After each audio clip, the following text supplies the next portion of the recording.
выражение. We are doing this to wake the leaders up.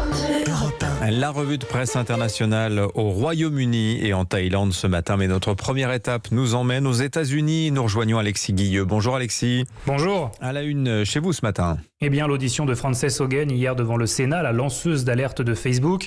Pendant plusieurs heures, cette ancienne salariée du groupe a détaillé la manière dont le réseau social nuit aux plus jeunes, attise les divisions et fragilise les démocraties, explique le New York Times.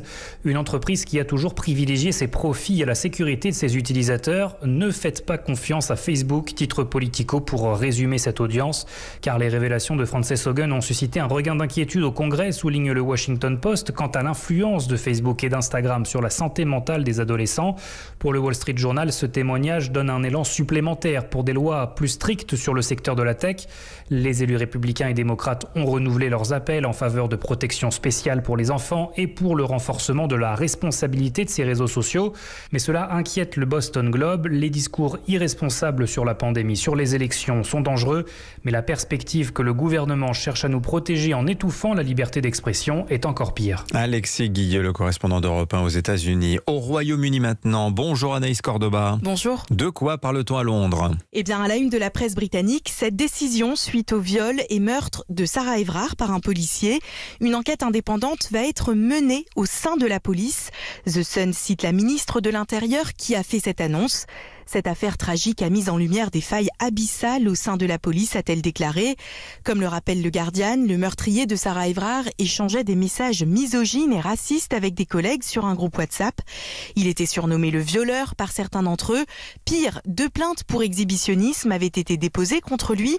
Le Daily Telegraph explique, le but de cette enquête est de trouver les failles qui ont permis à cet homme de continuer à exercer comme policier et de mettre en lumière les problèmes de culture interne de l'institution. Enfin, en Thaïlande, nous rejoignons Carole Izou. Bonjour Carole. Bonjour. À la une à Bangkok.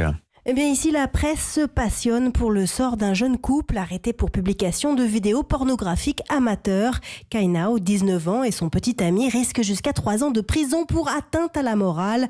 Dans les pages du conservateur Thai Post, le chef de la police rappelle que la diffusion de contenu pornographique, tout comme le sexe tarifé, sont interdits en Thaïlande.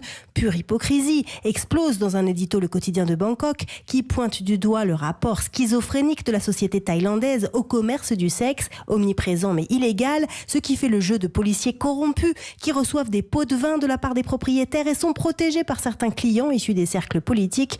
Mais les salons de massage ne fournissent que des massages. Nous n'avons pas de quartier rouge et moi, je suis le pape, conclut l'éditorialiste très remonté qui appelle à la légalisation du porno sur le modèle des pays européens. Merci Carole Izou. À suivre sur Europe 1.